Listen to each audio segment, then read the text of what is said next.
What is up, New York Giants fans, Big Blue Nation? It's Rob Donald, and we are joined by Alex from Big Blue in the Bronx, the Boys in the Big Apple podcast. This is Nerding Out Sports, and we're celebrating the New York Giants for the first time in 11 years have won a playoff game. We beat the Vikings 31-24. We're going to talk about it all right here. So let's watch this video, get a little hyped up, and then let's celebrate.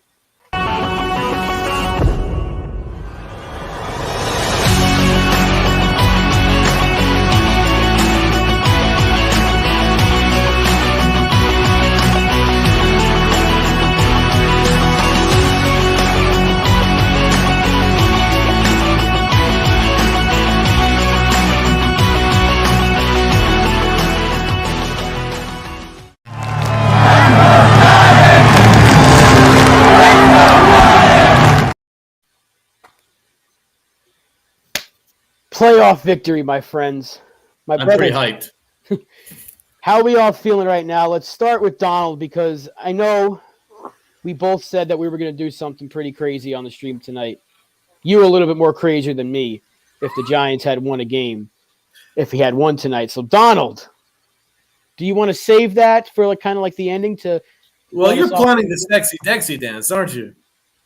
I am. I don't know when I'm supposed to do it. When I'm gonna have to break it down like Sexy Dexy. What's up to Tony in the chat? Hell of a win, boys. Thank you very much.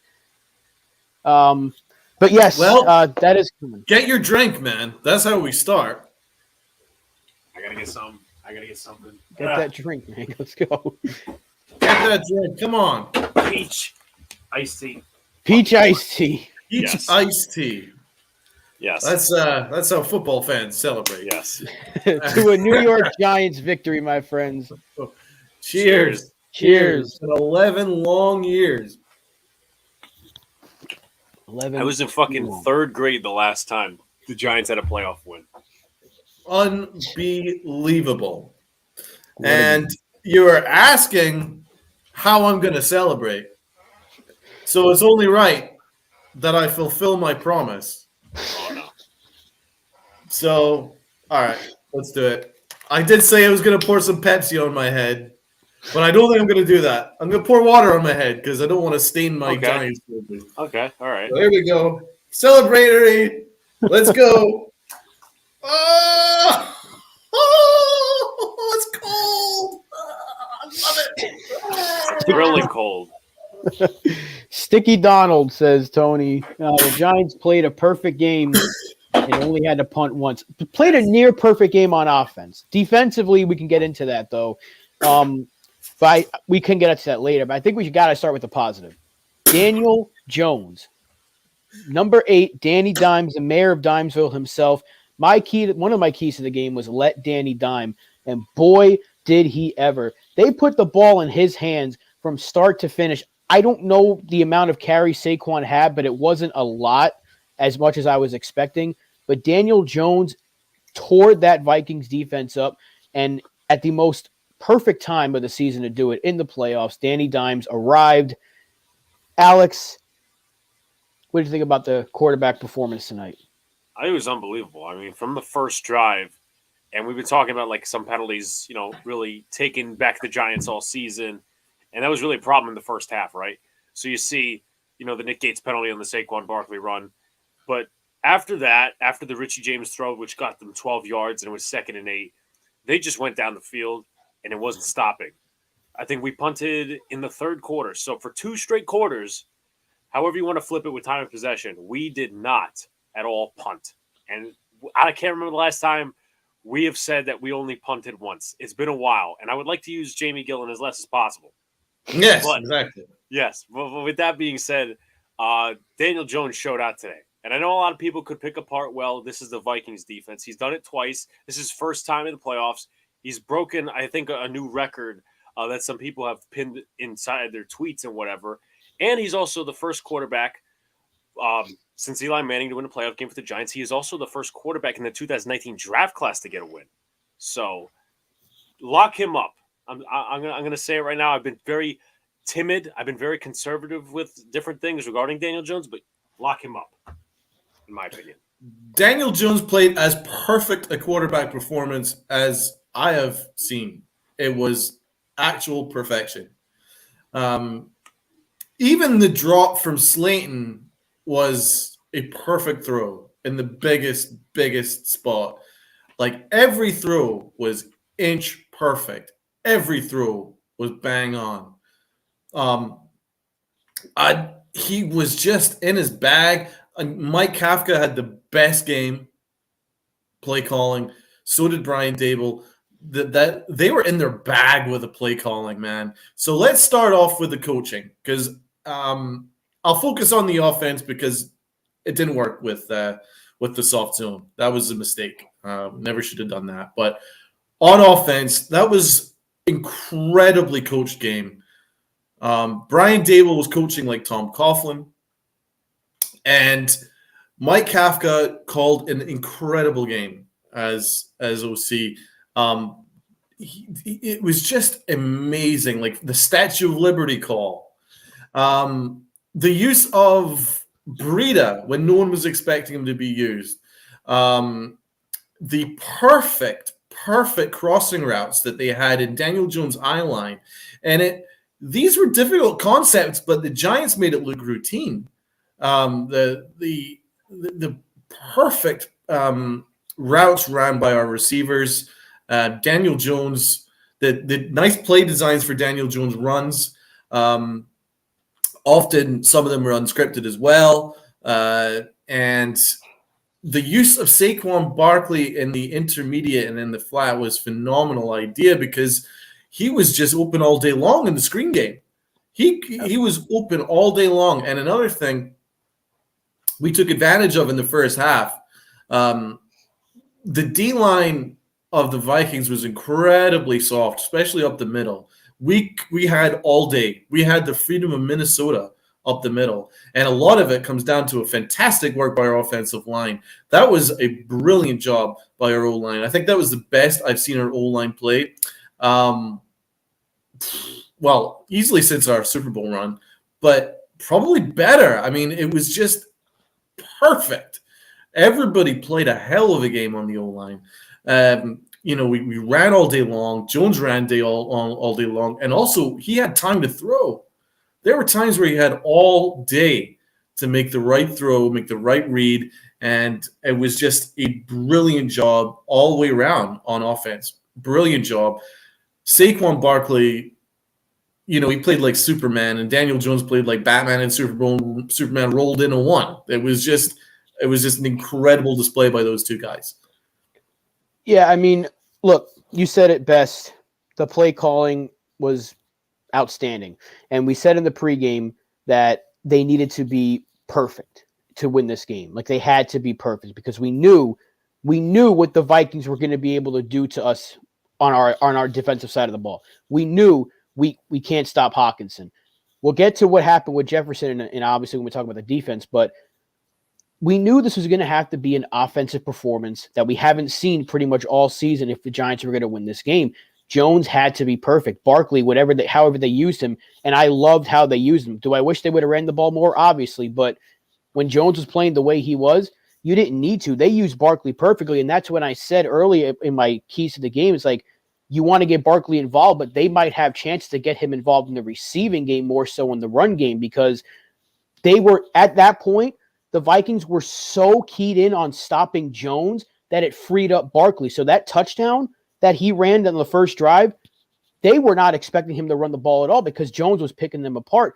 And then that second, like he had like two kind of like big runs, and he had two scores, but we were setting them up perfectly. And the way they were calling those plays, the Vikings said, we got to stop Daniel Jones now.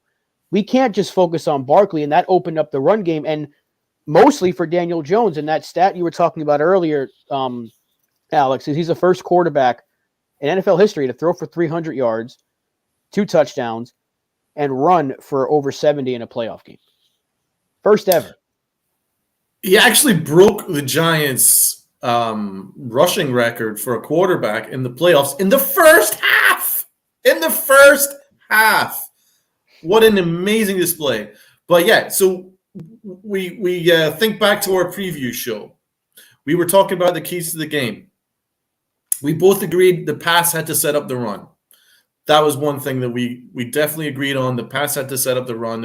I wanted a first down. I wanted Daniel Jones to dime, and then look to get Saquon mixed in with a screen game and in short yardage situations. We did that. Another thing that was the key to the game that we were discussing. So obviously it was really important that the pass set up the run. Another thing, I knew that they couldn't stop Saquon Barkley. I knew that they had no one that could possibly stop him, especially up the middle. And so that was really prevalent. And I didn't think that they had anyone that could stop Daniel Jones from running. And that was really the key to the game. It was the ground game. It was Jones on the ground. It was Saquon on the ground. Even Matt Breida on the ground did some nice things.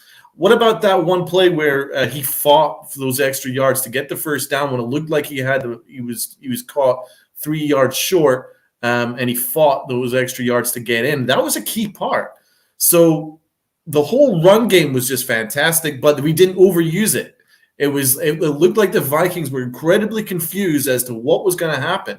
They didn't know whether Jones was going to dime. They didn't know whether he was going to go off script and run, and they didn't know if they were going to use Saquon. They certainly didn't know if they were going to use Breida, and they just looked confused. And we had our way with them, and it was an amazing job from the coaching staff. Alex, you want to? I know you kind of like perked up when you heard about that Breida fighting for the extra yards. Yeah, so. I mean, I think it was that play. I'm like, I would question the play call there, but early on to focus on more of the positive, because you got to focus on more positive coming out of this one. Early on, I was a little bit of a critic in the season, with Mike Kafka, running the ball first and then passing it. And it's totally flipped over the last few weeks, passing and then running. And, I know a lot of people obviously wanted Saquon to do a little bit more. They ran when they needed to. And it worked. Obviously with Jones, with Barkley. And one of the things I saw, I know one of you guys were talking about the screen game with Saquon and the swing passes, right? One of the things I said to my brother while I was watching the game, it was that play where Daniel Jones just checked it down to Barkley and it was broken up by Eric Kendricks. I said, I don't really want that to happen. I want Saquon to have a moving check down. And what happened? A couple of plays later down the line in the second half, that was big for, I think, our last touchdown drive, was Barkley went up and to the left as I can't say an out route, but it was a moving check down, and Barkley got like a 20-yard catch out of it. So that just shows you how much this offense, and Mike Kafka is adjusting it. It comes at a perfect time because a lot of different teams are looking at Kafka to be a head coach. Obviously, we're hoping that it's he stays, but this was obviously just his best performance as an offensive coordinator at the right time. Well, Rob, you brought up something that was a really good point in our episode yesterday, where you said that it's clear that he is doing a really good job considering the interest that he's gaining around the league. That they're paying attention to the difference that he's made to our offense, especially Daniel Jones and Saquon Barkley.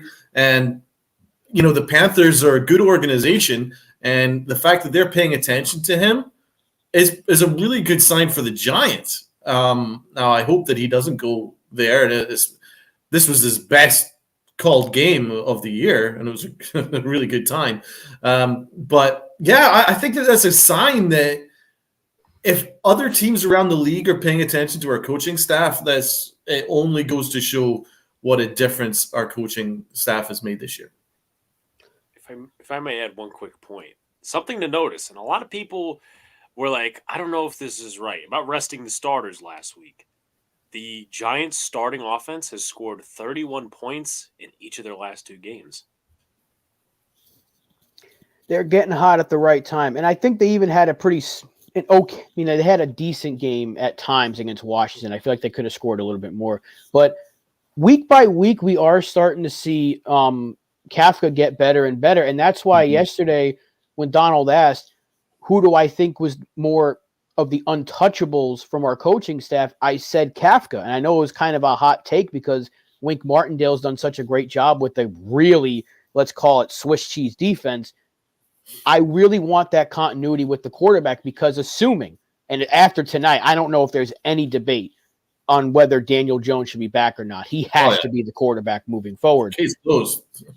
Yeah, if you bring him back, do you want to restart? I know people are going to say, well, Dable's still around, so it'll be a similar offense. It really won't be because Kafka's the one who's calling the plays. This is a Kafka offense, even though Dable, I'm sure, has some influence.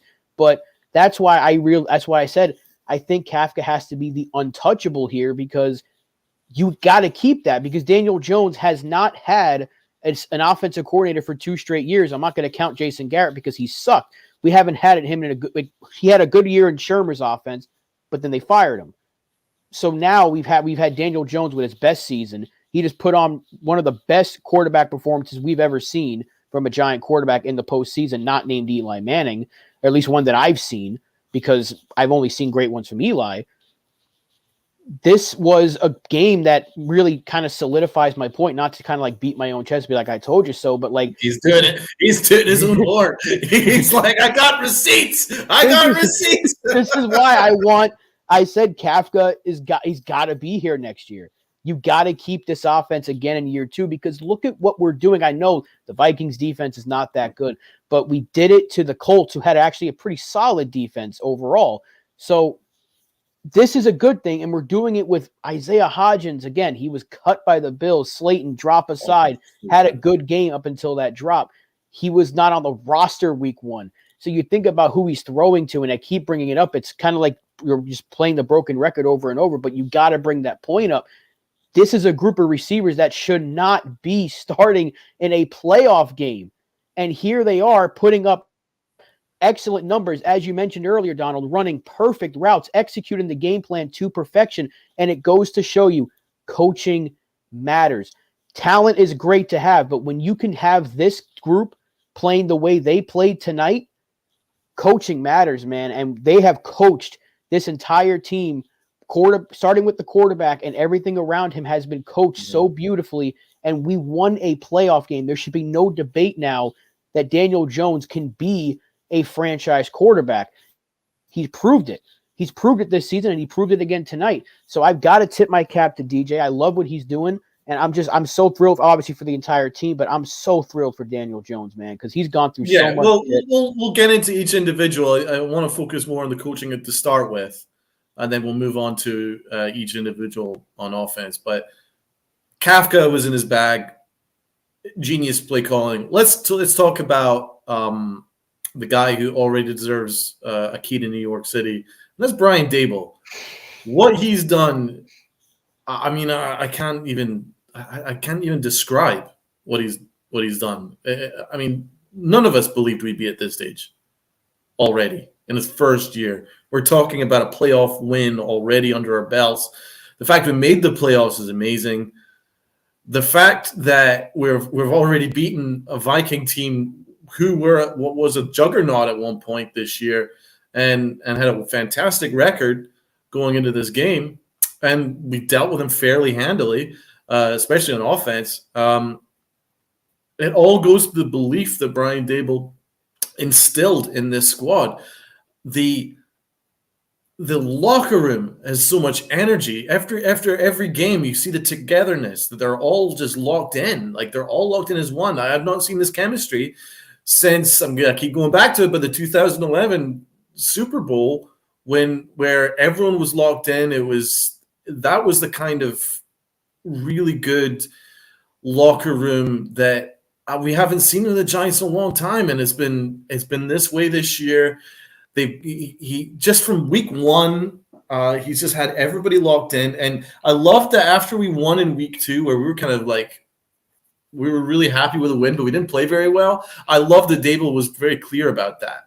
He was kind of like, this is a process. This is going to be, let's not get overly excited. I know it was great. Every win's important, but this is still a process. He was grounding the team down a little bit. He was making sure to keep everybody grounded. And it was a week by week thing. And he held everyone accountable when required. He boosted them when required. And Daniel Jones is a completely different quarterback after he made that one interception and Daboll let him up on the sidelines. Daniel Jones suddenly turned into freaking Patrick Mahomes. After that rest of that game, he played freaking phenomenal, and that's what I'm talking about. You shouldn't ever be afraid to hold your players to account, because maybe that little bit of lighting a fire under your ass can actually channel you into becoming a better player. And he always just ticked the right box, whether to comfort you and console you if you make a mistake, or whether to light you on fire. He always chose the right option every single time. Slayton's drop, he gave him a hug. That was the right time to do it, because this team were about to win, and he's told them, look, you got us to where we got. We couldn't get to where we are without you, so don't get too down. That was a good way to do it. I mean, I would have gone insane at him, but he did the right thing.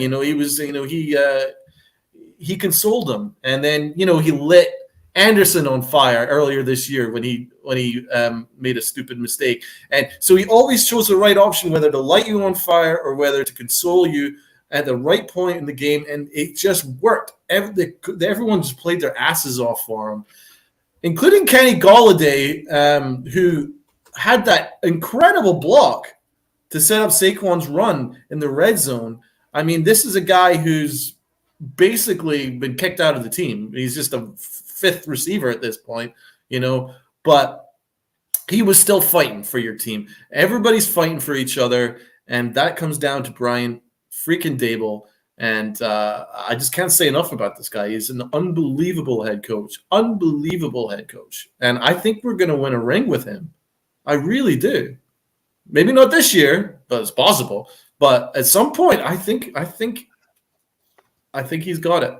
He's a special coach. Before I let Alex go, I do want to say I'm not trying to predict anything here, make some bold statement, but 2007, because we're hearing a lot of comparisons from this team to 07, right? I feel it. Didn't we beat the number 3 Bucks in round 1? Yep. Were the Bucks the 3 seed that year? If I'm not mistaken. They were either 3 or the 4. I'm seeing somebody. What about the London game? Remember that? Game? The London game. Look, we won in London, that like we did in 07, but then I know Dallas was the 1 seed in 07. We traveled there in the divisional round. We're traveling to Philly this time. Mm-hmm. And there's a chance that we could go to take on the number 2 if we beat Philly, if we go play San Francisco like we did against Green Bay. If my memory serves correct, it was so long ago. That's how it went. I'm getting similar, I'm starting to see similar patterns. I'm not saying it's going to happen because I still don't think we have enough to beat the Eagles at full strength, but we just proved tonight anything can possibly happen. We never know. Look at what the Jaguars did last night to the Chargers. No one saw that coming. And I'm going to enjoy the ride, but you're absolutely right about Daboll. So I'm going to let Alex go, but you are absolutely right about Brian Daboll. He is the man. We love him. I mean, it's absolutely remarkable. At this point, if you don't have him as your coach of the year, you must be blind, stupid, whatever. Obviously there's cases for Kevin O'Connell, there's cases for Nick Sirianni, but no one beats Daboll. That's the man in the chat. Just what he's done with this team, what the coaching staff he's assembled, and then just overall uplifting the amount of talent that we have. And it's not a lot of talent. There's still some holes on the defensive side, the offensive side. I can't put into words to how much progress we've seen from this Giants team, and that goes out to Joe Schoen and Brian Daboll. So those are my thoughts. You're right. Like this whole staff from top to bottom deserves credit. Joe Schoen, 2011 again. I mean, maybe it could be a little more comparable to 2011 because that was just a kind of a ragtag group as well that just got hot at the right time and rode that wave. And it was anchored by some outstanding perfection of a quarterback that season. Mm-hmm. Now, Eli Manning was an MVP throughout that year, the entire season. He should have been MVP. The Giants don't sniff the postseason without Eazy-E that year. But they were a 9-win team. They won the division because the division sucked that year, but they rode that momentum. So there's a lot of similarities, and just like there was from 2011, there was a lot of similarities to the 07 run. So I'm not saying, none of us are saying, we're going to the Super Bowl now, we're winning the whole thing because of this, but history does tend to repeat itself from time to time. And the Giants, last time we have won a playoff game, we ended up winning the whole thing. So let's see. We'll see. I don't know. That's it. I mean, we're talking from experience because we lived it every single week that year. And I feel the 07 comparisons more than 11. I think maybe the locker room chemistry is more 11, but because Tom Coughlin was always preaching finish. That was the 2011 one, you know, and he really sat down with Justin Tuck, and then Justin Tuck just played like a freaking animal. He played like the Tasmanian devil in the second half of the year after struggling the first half. Those are the kind of things. But I'm getting more comparisons to 07, but we unfortunately don't have a Plaxico Burress. And that's probably going to be something where that's probably going to be a thing that's probably going to stop us from going all the way. But apart from that, if you look at it, we weren't really fancied in 07. Eli wasn't fancied. I always believed in him. I'll put my own horn. I believed in him every single second of his career. I always thought that he was the man. But most of the Giant fan base didn't. And he was getting ridden by the media. And it was looking like Eli, if he didn't have a big year in 07, there was going to be pressure on him that they were going to have to move on from him. And so he was kind of similar to Daniel Jones in that respect, because everyone expected Daniel Jones to fail this year. The fan base was generally down on him. And then you look at the comparisons with the London game. When we went to London, we weren't fancied at all. We win in London, and it was kind of a Super Bowl for us. And then that completely changed everything. They started to believe that they could win big games in front of the world, and then that kind of galvanized the whole thing. And it was very similar to this year. Went to London, won in London, kind of gave them some self-belief, and I'm just generally getting those vibes, and I was kind of thinking that just watching this game. No one expected us to beat the Vikings, but we did. And it's just I'm getting good vibes, and that's only a good thing. Now, whether it works out or not, I don't know. Probably not, but you can only ride with what your heart's telling you, and my heart is telling me that there's something special about this team. No, you're absolutely right. There is something special here. And 310, he's going bold. He said the Giants are going to beat the Eagles. Well, I hope you're right. I hope Tony comes in here and predicts a Giant win, but because he was right. He said we were going to beat the Vikings. So I don't think he will, though. However, we did talk about the offense, glowing reviews from the offense, but we got to talk about the defense. We got to talk about Wink. We got to be fair. We got to talk about this defense. I think this was the worst coach game of the season for Wink. However, they did come through in the end, much like the Baltimore game, because I didn't want to tweet it because I didn't want to jinx myself, but I'm watching and I'm like, they've played so bad for 3 quarters, but we did the same exact thing against Baltimore, the exact same thing, and then we turned it around in the 4th quarter. Are we going to have something like that happen again? We didn't get the takeaways, but the Cordell flop play at the end and then the great tackle by McKinney on Hockenson to end it. Very similar to how they closed out that Baltimore game. The defense was so bad and then finished so strong. So for almost 3.5 quarters, Wink's defense, the whole scheme was awful. The soft zone, there was not a ton of pressure. They hit him a few times, which was nice. There's terrible roughing the passer call on Dexter Lawrence, but they shut down Justin Jefferson. That was nice, but TJ Hockenson just tore them apart as we expected. But do you agree with me in that? Do you think this was Wink's worst game of the season, or am I being a little bit too reactive? His idea was wrong. I don't understand the idea of soft zone because we've already broken it down. Kirk Cousins is a completely different quarterback in a muddy pocket.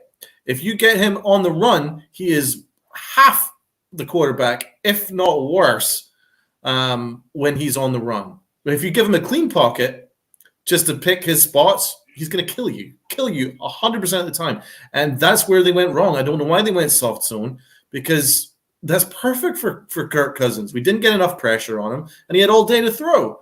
And that was a mistake. But what I will say there was adjustments. We did make adjustments. And that's been the story of our season all year long. We make adjustments. We've looked like we're getting shredded in the first half, and in the second half, we come out and look completely different. Now, it took the fourth quarter for us to look completely different on this occasion, but at least what they went is instead of going soft zone, they went man, and they went man on TJ Hawkinson. And Kirk Cousins wasn't expecting us to go man on TJ Hawkinson. So when they went and dropped down on fourth down to TJ, they thought that he was going to go easily get the first down, but they didn't realize that McKinney was sticking to him like glue. That's where the adjustment was made. Same with Cordell Flott with that excellent play. They were going man, and instead of going soft zone, and that's where the adjustment was made. But for the first half, and certainly for the first three quarters, we were getting lit up like a fucking bonfire. And that was a mistake from Wink. Now, was it the worst call game? I don't know. Maybe that's a little harsh, but it wasn't a good one. But at least they made the adjustment at the right time, because our previous coaching staffs never made adjustments. And when it looks bad, it got bad and it got worse. At least they are making the adjustments, and that's how we won the game. Yeah, Donald was touching on the fourth quarter. They only scored 3 points in that fourth quarter, which is a good point to bring up. And you talking about adjustments as well. One of the things I said coming into this game, and I may have typed it in your guys' chat. I said it on my show. I've talked about it multiple times. How many screens did they run on us last time? They stopped running that when we started stopping it. Darnay Holmes. There was a couple other plays as well. So there's that. You mentioned, manning up on TJ Hawkinson. So there are some things that Wink did right. But just the start of the game, I mean, when you have McKinney back, when you have Adoree back, it just puzzled me a little bit why you couldn't bracket coverage. And there were times where Adoree, he was man on man on Justin Jefferson, and he was pressing him, and he wasn't going anywhere. I mean, that had to be taking part in shouts to MH in the chat. That had to be taking part in the reason Justin Jefferson only had 47 total yards in this game, besides the -2 passing yards, which was silly. But no, I mean, I just didn't like the idea, but the adjustments were in time, and very important. So I think this was the week to play man, because next week it's going to be a little harder, knowing that you got to cover Goddard, you got to cover Brown, you got to cover Smith. So, I mean, we'll see what goes into next week. But this wasn't my favorite Wink Martindale game, but adjustments were there. And by the way, I want to bring up something, and you guys have been talking about the signs from 2007. I do want to bring one small point up. In 2020, the Saints swept the Bucs, but the Bucs took the game away in New Orleans. I think it was the divisional round. It's very hard to beat a team 3 times. That's a very good point. Yeah. I mean, we'll Another see. thing about Wink Martindale was we did shut down Justin Jefferson. Now, this is a guy that had 1,800 yards receiving this year. Generational year, the greatest year for a receiver. Beat Randy Moss's record. So the fact that we held him to under, well, let's just say, if we held him to under 100, we've done amazing, but we held him to under 50. So it's the fact is Wink made a mistake maybe with the soft zone, but he was focusing on Jefferson, which we said that they had to do yesterday. The thing is, they just don't have the personnel to completely shut down one guy and also shut down the other. You know what I mean? There's always going to leave another guy option open. Like for instance, against the Eagles in the first game, we kind of did pretty well against A.J. Brown, but it just left all the room in the world for Devontae Smith. And that's kind of the same thing. Also, we don't have any linebackers that could stop Hawkinson. So some of it was schematic, but a lot of it was just personnel. We just don't have the personnel on defense to stop all the playmakers. So, and it is unfortunate that Azeez Ojulari got hurt again. Quad injury took him out for the rest of the game. I think we were able to generate a little bit of pressure with, of course, Dexter Lawrence did his thing. Leonard Williams had a really good game, by the way, and it was great to see because he's been dealing with multiple injuries. And I hope, I'm assuming Azeez is probably going to be missing next week's game. I don't know the timetable for a quad. We'll see, but I'm not going to put too much stock in him playing next week. But Kayvon Thibodeau, once again, was getting – he actually just posted on Instagram about 15 minents ago the scene from I think Friday After Next, where like they see that Santa Claus is stealing and they get beat up by Santa Claus. He's like, that's how they were doing me on every passing play. And he's right. He's getting mauled. He's getting beat up. Even Micah Parsons is like, dude, they're doing him dirty.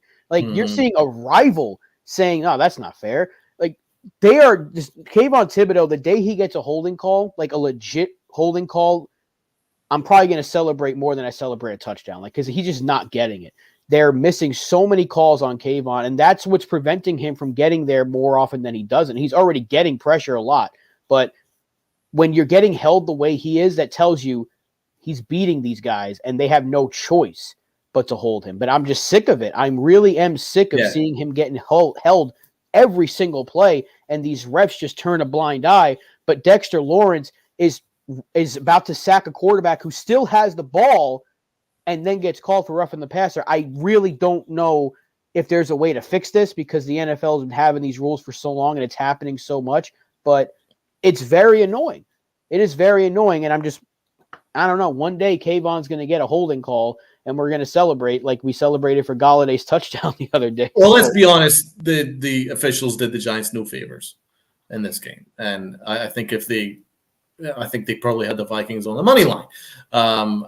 Let's be honest, especially with the pass interference call, that was just blatant. I'm going to say the word cheating. That was never pass interference. Never, ever, ever. That was game over. But they had to call pass interference to get them back up the field. You know how much the NFL likes a good script, and they want a game to go right to the end. So they wanted the Vikings to get moving up the field. So they gave him a really nice, friendly call there. But back to the Thibodeau holding.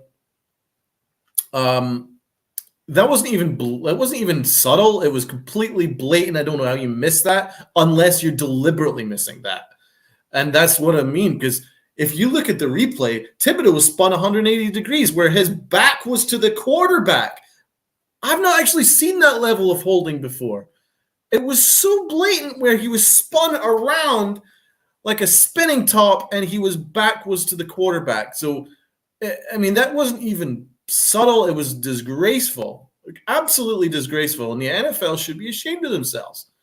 I mean, the fact that, the official that does the telecast was like, yeah, you can't really miss that. I mean, there was some shocking calls that were missed. A lot of it was on Thibodeau. I mean, he never gets any benefit. I do think that when he becomes a superstar, and I do believe he will start getting these calls. It's his rookie year. I understand there's always going to be that benefit. It's kind of the same as the NBA, where you kind of have to earn your whistles. You get your superstar calls, and rookies never get superstar calls. It's the same in the NBA. It's similar in the NFL. But when it's so blatant like that, though, yeah, you can't miss that. That's just blatant. It's blatant, unacceptable. Needs to be changed. But sometimes, like, the NFL needs something as blatant and embarrassing as that in order for them to maybe pay attention to it in future. I don't think it's going to affect this year, but maybe next year that will start to lock down more on Thibodeau, because he beats his man pretty comfortably most weeks. From what I see, he beats his guy pretty comfortably, and they had to cheat to ensure that he didn't sack the quarterback this week. Right. Man here says 27-16 Giants. If we held the Eagles to 16 points, that's cause for celebration. That'd be something special. And he says, wait until next week. Kayvon might have to do his thing next week, because he might be all on his own against a team of 5 Pro Bowl offensive linemen. But, hey. Sorry, just interrupt. What I will say about that comment about us beating the Eagles, there could be something in that, because guess what? The Eagles don't have any film on us because we played all our third-string team last week. Now, they'll only have the film of our playoff game and the first time we played them, but we were a different team than the first time we played them. They're not going to have any film from the most recent game, because our third-string team was out there. So, and they're not going to be used to these new play calling and the fact that we've opened up the playbook to Daniel Jones. Yeah, I think that we can cause some problems. I'm not going to say we're going to beat them, but I think it's going to be a very close game. I can only hope. No, I'm not going to go out and say we're going to beat them. I'm not. I just don't think we have enough, right? I'm not trying to downplay our team because, again, they just continue to exceed my expectations. But Philly has so much talent. You can't understate what Jalen Hurts has done this year. They have a receiver 1, a receiver 2 that we would take them in a heartbeat on this team. They're stacked on offense. They're stacked on defense. It's hard to find a weakness on their team. So I know we're all happy, and I'm not going to blame you in the chat for saying that the Giants are going to win. I completely am. I want that to happen.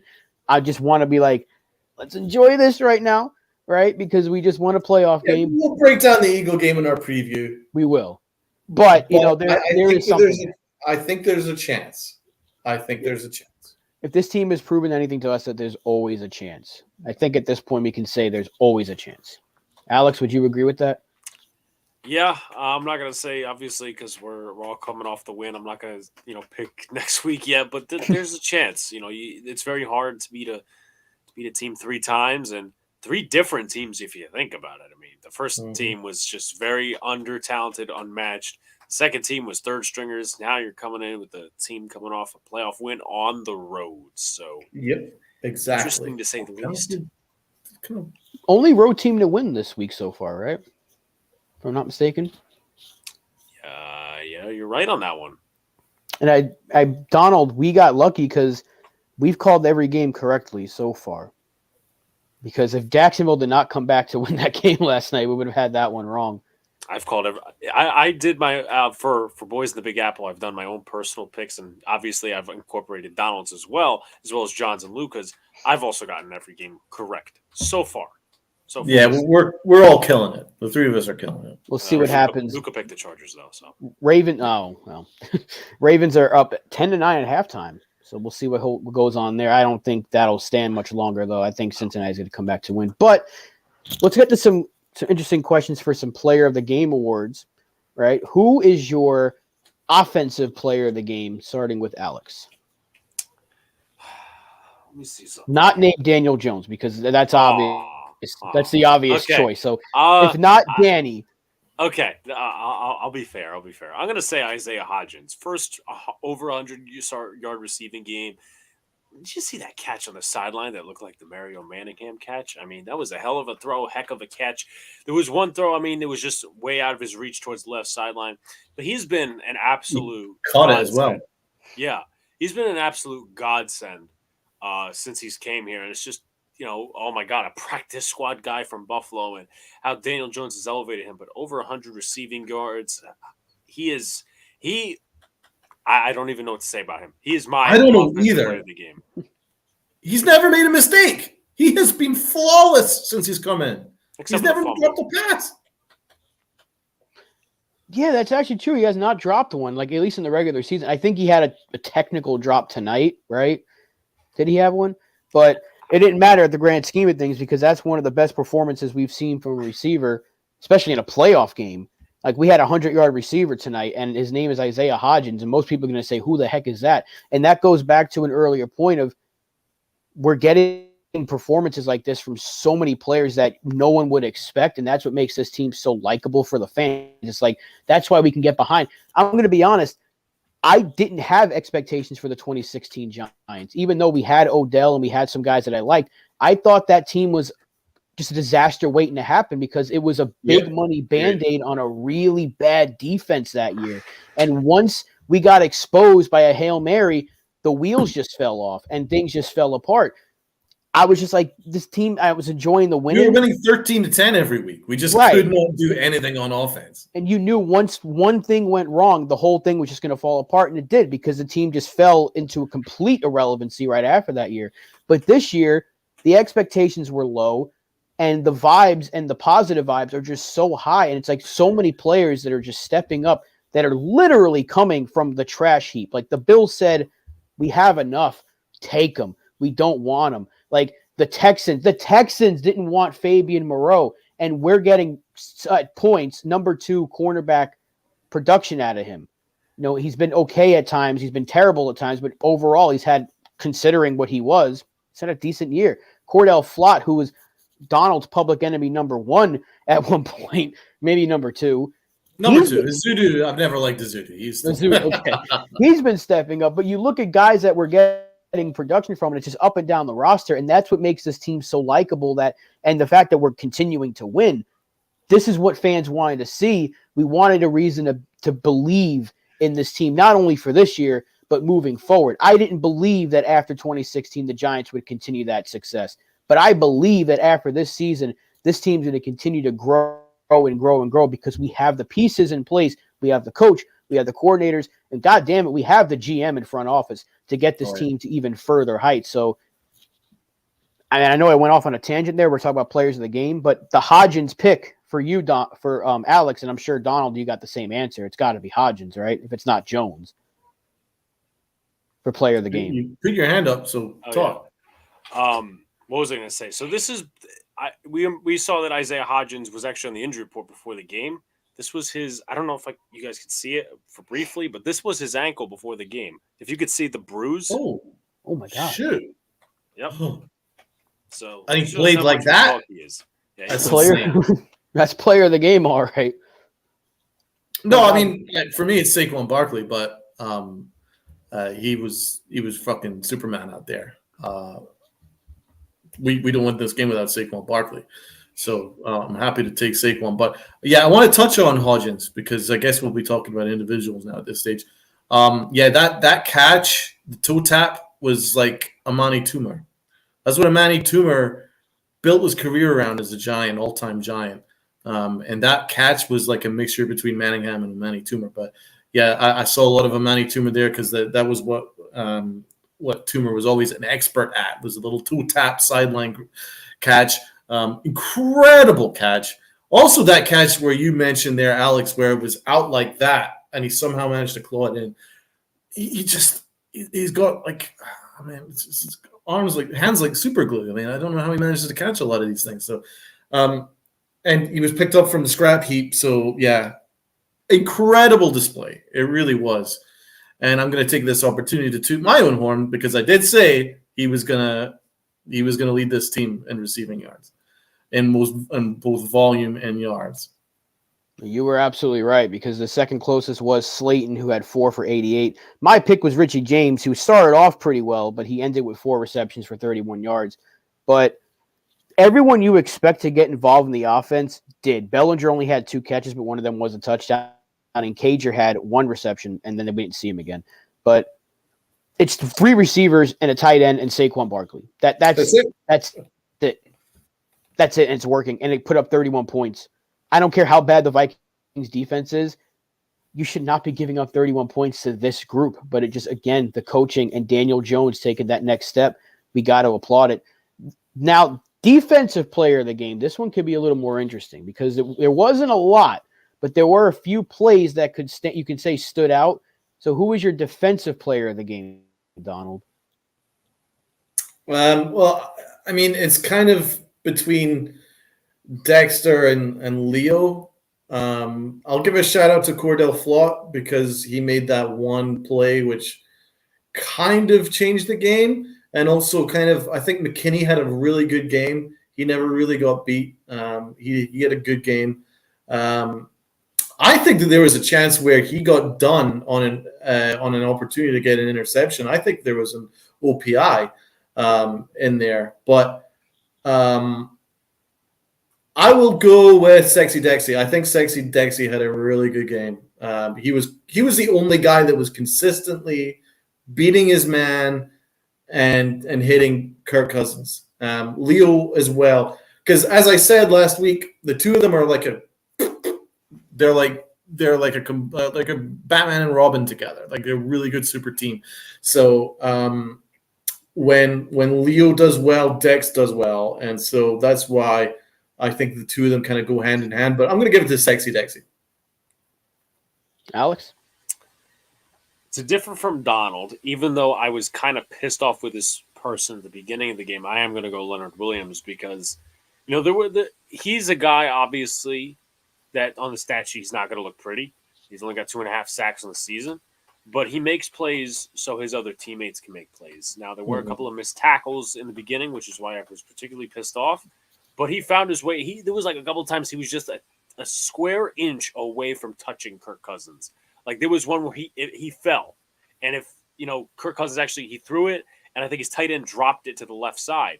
But if he would have gotten there like maybe a second earlier, not tripped, that's a sack. So Leonard Williams, just to differ, I also thought that McKinney had a good game. I'm gonna go Leonard Williams. Yeah, I mean, for me, it was between the three guys that we've already mentioned, either Dex, Leonard, or McKinney. And I think because of the fact that he was the only one to get a stop on TJ Hawkinson and a play that legitimately just ended the game, I'm going to give it to McKinney. And we're seeing, you know what? I'm going to go with Dory Jackson because we saw just how much of a factor he is on the outside. Justin Jefferson had a few catches, but like you mentioned earlier, Donald, way in earlier in the show, he didn't eclipse 50 yards. They weren't able to bomb it out to Justin Jefferson. Dory Jackson stuck with him for most of that game. And there was one play where they threw a quick out to Jefferson because as the whole game they were playing zone, and Jackson just closed in and popped him. Like it was the second that ball was thrown, Jackson was on it. Dory Jackson, his first game back, he played outstanding, and I wasn't expecting that. So as good as McKinney was for me, I'm going to give it to Adoree because I think he played phenomenal. Good call. Was he the one who clotheslined Jefferson on that almost Julian Love interception? I'm not sure, but that drop pick, I keep going back to that because I when it happened and I celebrated and then I saw that it hit the ground. And I was like, it's flawed all over again. And that's exactly what I said. Don't have that happen. Don't drop interceptions. And we did. And then the punt, they almost fumbled and they recovered. I was like, oh my God, it's happening again. But luckily the outcome was, despite the drop, Love leveled Hawkinson in one play on the sideline. Absolutely leveled him. So there was one really nice hit from Love. But yeah, you're right. It wasn't great. But he actually played a decent game, Julian Love, overall, in my opinion. But it was really the linebackers which were getting killed. That's usually the case. Thibodeau was winning his matchups. It was just he was getting hell. Leo was winning his matchups. Dex was winning his matchups. It was just the soft zone. It was just our linebackers, Jalen Smith and Gerard Davis. Oh, thank you. He was horrifying. He was worse than Jalen Smith. Played a Thielen. Oh my God! So it was really the linebackers which were the major problem. And yeah, it wasn't a great day for Moreau, but it was a really good day for our main guys like McKinney and Adoree Jackson. Yeah, I mean, look, at the end of the day, we predicted a Giants win. I think we expected the Giants to at least play a really good game. And had we lost this game, we would have obviously been upset. But at the end, we would have been like, man, we played them tough once again. That was still the number 3 seed in the NFC. We still did win 13 games this year. Guys, we beat them. And I don't know if anyone could – I don't know how important that is. We talked about it all show. Year 0 really of a rebuild in the playoffs. We're beating teams on the road that no one thinks we should be able to beat. And we're putting up a lot of points all of a sudden. We got 31 points tonight. That's pretty special for this offense because we don't see it. So I think we got to enjoy it. And I do have to pay my bet. I do have to attempt it here. So since we're getting towards the end of the show here, I'm going to do the second. You can save it up because I think there's a few more things that we want to cover off. So let's talk about Daniel Jones a little bit more because my God, how good was he? Was that the best quarterback performance as a Giant you've seen in a long time? Since Eli Manning in the NFC Championship against the Niners, because he got that is still to this day as good as he was in both of those Super Bowls. That NFC Championship game will forever be my favorite Eli Manning performance because he was getting the literal and figurative shit beat out of him. Like that image of him where his pads are popping out and his helmet's like all crooked and he's like timeout. He looked like he should be like on the sideline getting his eyes checked Like, Yeah. like today, they'd have him in the tent, getting him checked for a concussion. He was getting obliterated by that 49ers defense, and he stood in there, did not matter. He took hit after hit after hit and fired bullet after bullet and led us to yet another win to go to the Super Bowl. So that is the best performance I've seen from a Giant quarterback since that performance by Eli Manning. Wow. I mean, for me, obviously, Eli, when he against the Packers, when he threw a Hail Mary into the end zone, and he was just amazing in that game, and he just made Aaron Rodgers look like an amateur. People forget about playoff Eli. Playoff Eli was legit. Even the game where we lost to the Packers, he was phenomenal in that game. He showed up. He was phenomenal. It was only because Odell Beckham was half drunk, or he was whatever he was from the boat, that he was catching everything, because he was amazing in that game. And if we had even Isaiah Hodgins making those plays, then we probably beat the Packers that year, guaranteed. But so Tavares King I'm had never the only ever going to touchdown. compare Daniel Jones to Eli Manning. I'm not ready to do that yet, but it was a phenomenal performance. It was the best quarterback performance of the playoffs so far. I can definitely say that. And honestly, Josh Allen would look at Daniel Jones' performance and then go, damn, that's how good he was. Like, he was absolutely amazing. And it was definitely up there. As I say, if you've already broken a record in your very first playoff game as a Giant quarterback, then you got to get the bag. So time to pay the man. I'm starting the contract negotiations ASAP, in my opinion. Like, bro, another thing, we're getting better week on week. We're getting better week on week. We're not getting worse week on week. We're actually getting better. We're getting stronger. And that's not something I could say about the Cowboys or the Eagles. But the Giants are. Giants outplayed the Vikings in the game they lost. They had the confidence to go beat them this time, right? We then outplay the Colts, destroy them, beat the piss out of them, right? To the point where we could just rest our guys in the fourth quarter, right? We were there, Alex. Then we go and play the Eagles with a third-string team. We got done in the first half. Second half, we obliterated them, right, with our third-string quarterback. And we go into this game with our tails up, and we beat the piss out of the Vikings. And it was a historic offense performance. We had the historic amount of yards in the first half. Like, we just killed them. So I like the momentum that we're building. And it's Daniel Jones. This guy is a different quarterback than he was in week 2. A completely different quarterback. I mean, me and Alex, man, we were talking after week 2. We're like, dude, this guy, this is not going to go any further, right? But now he's playing like freaking Josh Allen. So, you know what? Respect. Put the respect on the name. And this is where you can put on your Daniel Jones jersey, Rob, with pride and show it off. Because, my God. Have you got one, Alex? I have 5 layers of clothing. Right, what I will do is I'll channel the last great quarterback that we've had, and Eli right there, because he played like Eli. Let's face it.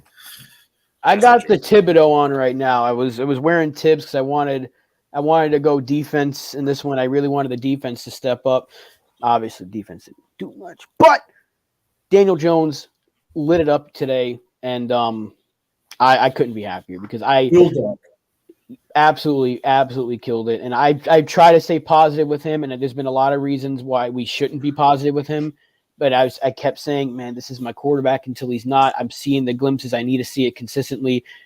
There were reasons to write him off. Even this year, you mentioned already those first 2 weeks. I mean, at least week 2, he didn't look very good. But week by week, that Dallas game that we lost on Monday Night Football, he got his ass kicked, and he was the only reason we were in that game. And you're like, okay, Danny, okay. And then the next week he ran some really nice plays against the Bears. He wasn't the reason we're losing games. You can say maybe the Lions game because he threw 2 picks, but he has been the reason we've won a lot of games, and he's not the reason that we're losing. Like, the improvements there, and it's been a steady increase week after week. He's getting better and better and more comfortable. And he's firing darts. Like, these passes he's throwing 2 years ago, he's getting picked on a lot of them.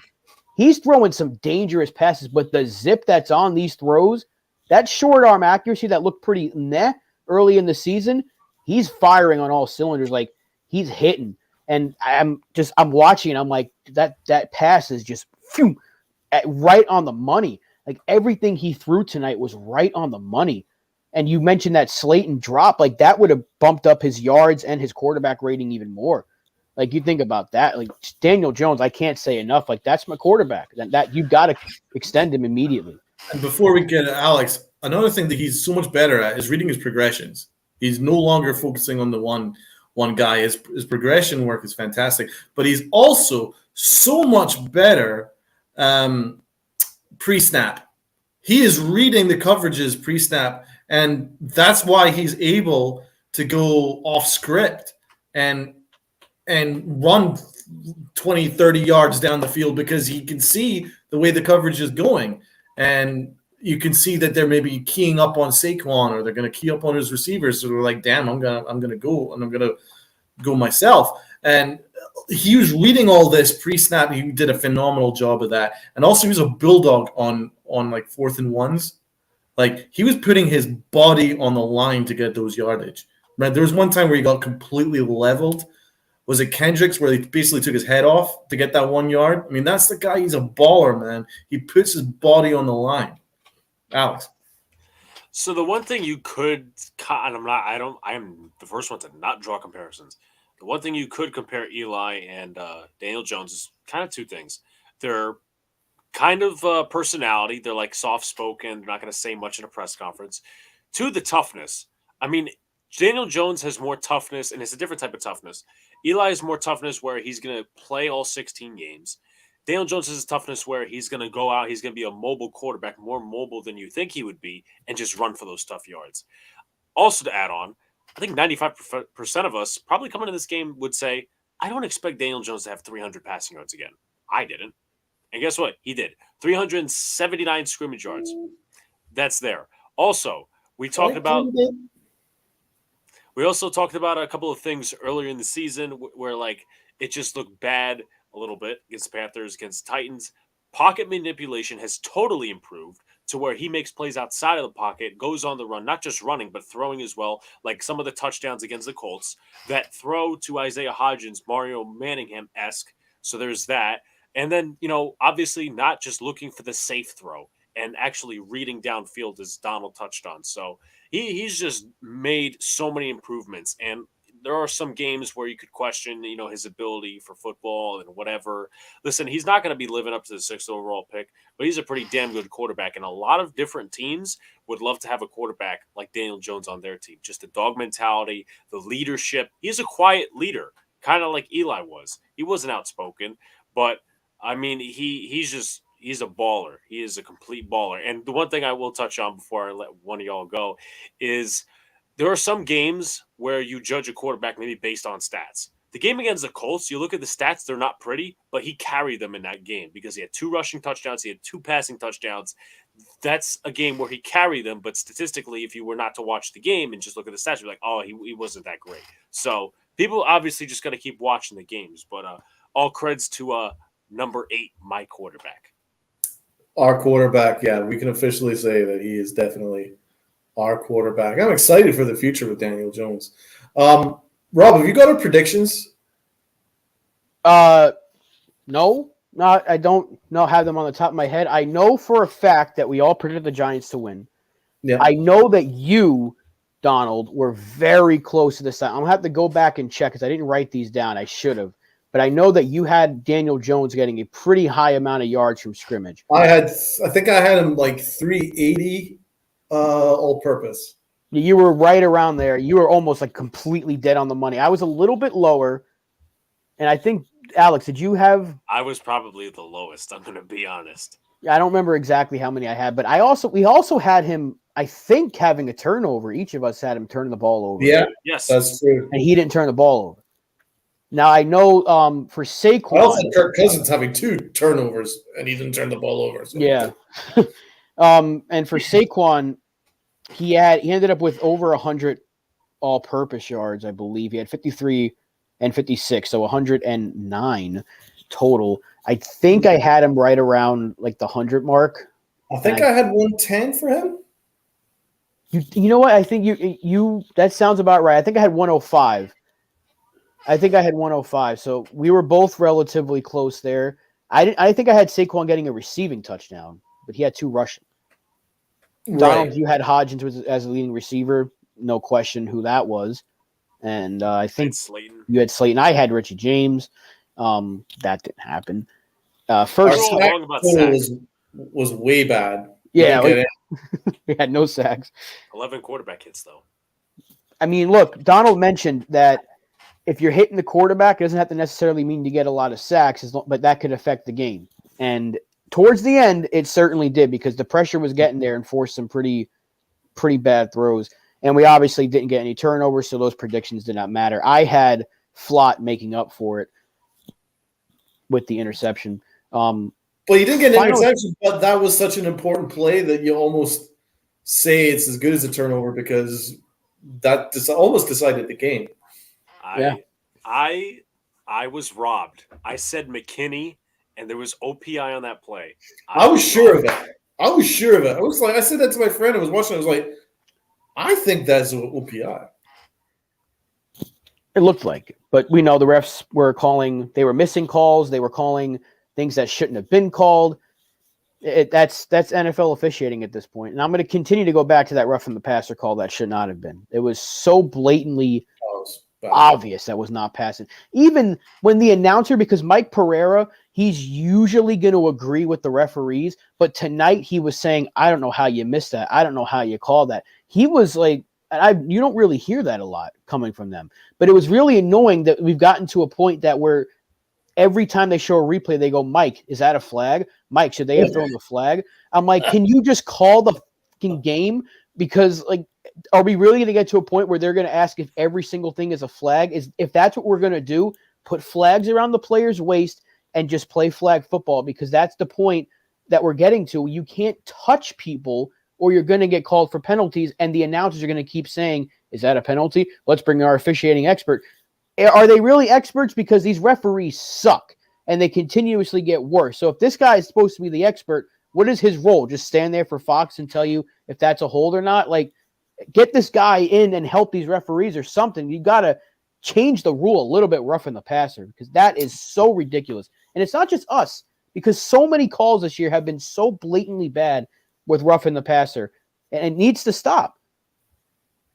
What I will say, though, to credit the NFL, one thing is the expedited calls has been a really positive thing in this particular playoffs. I think, like, for instance, they were going to get – I think they gave T.J. Hawkinson a first down at one point, but he was actually short. But the expedited calls from up above, that was like, no, it was short. And that was good because it saved us a challenge because Dave was going to challenge. So there's been – that's one thing that the NFL got right. But the referees itself, terrible. But it's not just the Giants game.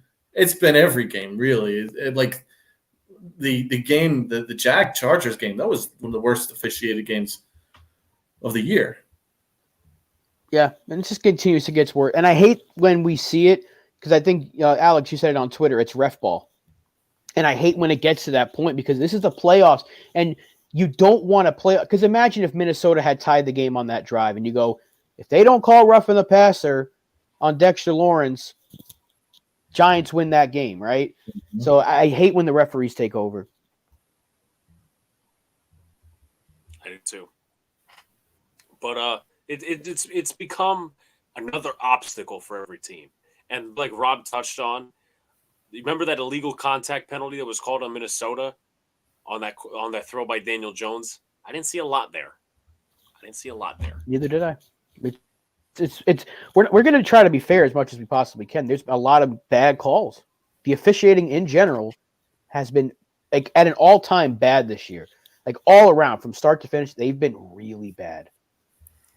Like almost to a point where you're thinking about the replacement refs again, because they were so bad. But like you'll never forget that first game where this one and this one, like you'll never forget that image. But they have been so bad this year, and it's league wide. I'll say one for Philly's sake. They were robbed of a win against Washington because of the referees. Mm-hmm. But let's end on a positive note.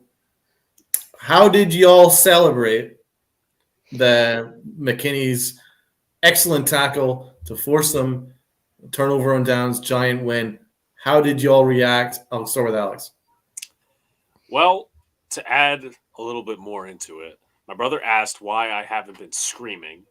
I said I'm just calmly excited, which I find weird, but I guess it's gonna be better if we beat Philly next week. But to be honest with you, I was kind of laughing.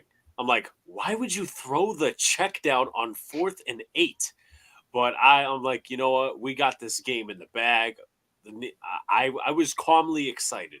I was calmly Even throughout the game, even when we scored, you were just calmly excited. Oh no, I screamed touchdown a lot of those. Like the first part of the game, I'm like, touchdown, let's go. But no, I was calmly excited towards the end of the game because the Giants had my heart beating and they had my hands sweating. Oh, I was a wreck.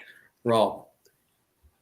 I clapped my hands a lot throughout the entire game, but I did a lot of like I was like fist bumping myself, and my knuckles were like so red to a point I thought I was going to start bleeding because I was doing this so much, and I was getting so nervous, and I was rubbing my hands. I was like, "Come on," and I was just like, it was so nerve wracking, and I knew it was going to happen.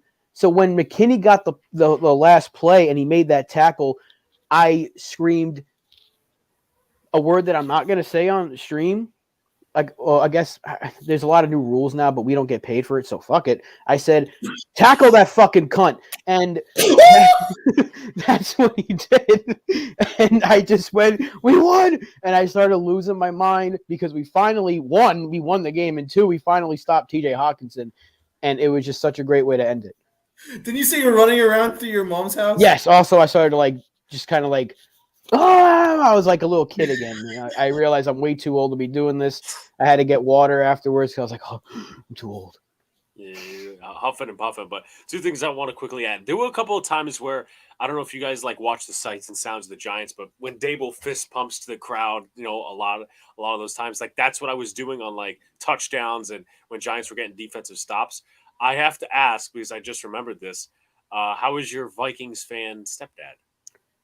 He was like upset at the end, but at the end we just went good game, high five, did a fist bump, and he's like, "Go beat Philly," you know. That was nice. That's cool. We weren't like at each other's throats. Like when the Giants had a big play, I clapped. When the Vikings had a big play, he said, "Nah, let's go," and he was it was just like very civil. We weren't at each other's throats. Obviously, it wasn't like it was some random from the bar or whatever or some Prince wannabe, but we just had a very simple, let's watch the game, and whoever wins, may the best team win. And it was a hell of a game. That's all we could say is like, what a game. That's really all we could do. At the end, once I stopped celebrating, of course, I said, hell of a game. And we just, that's it. He go, well, who plays tonight? And that was it. Well, we'll leave the best to last because I was a wreck through this whole game. So I was texting my cousin. He's over in New York, living in Boston. He's like, my whole body's sweating. And I'm like, dude, I'm pacing the floor. I can't even watch. This 4th quarter, I couldn't watch. It was too much for me. And my buddy from New York, he lives just down the street from me. He came up to mine at halftime to watch the rest of the game.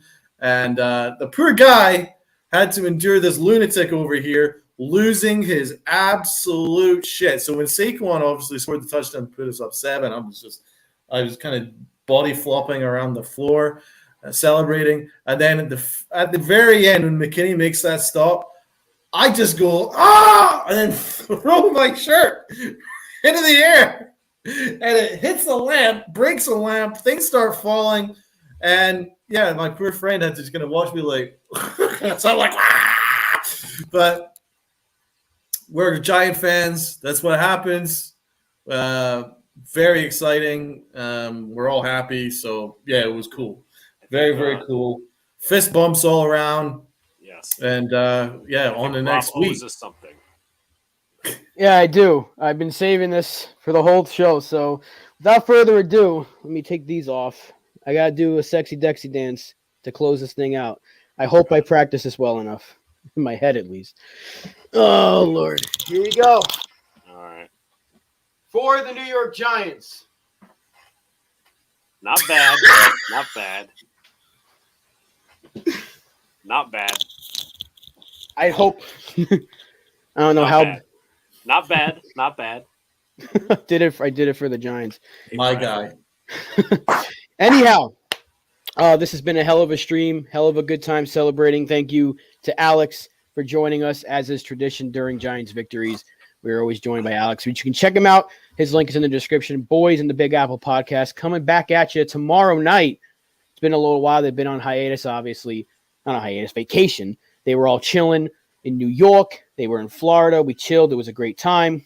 And they will be back tomorrow night. So check them out, 10 p.m. Eastern tomorrow night on the We got to bring the same energy tomorrow, man. Of course. It'll be fun. Make sure you check them out.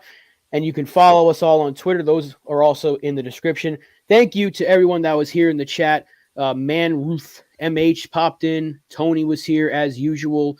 And Alex was here as well in the chat before we went live. But he's here now. So once again, thank you for watching. Like, share, comment, subscribe. Do all that good stuff. Hey, it's the playoffs. We're 1-0. And we're going to be back next week to talk about Philly. We're coming back, Philly. Here we go. We are not done. We are not freaking done. We are not done. Let's go, Giants. Peace out.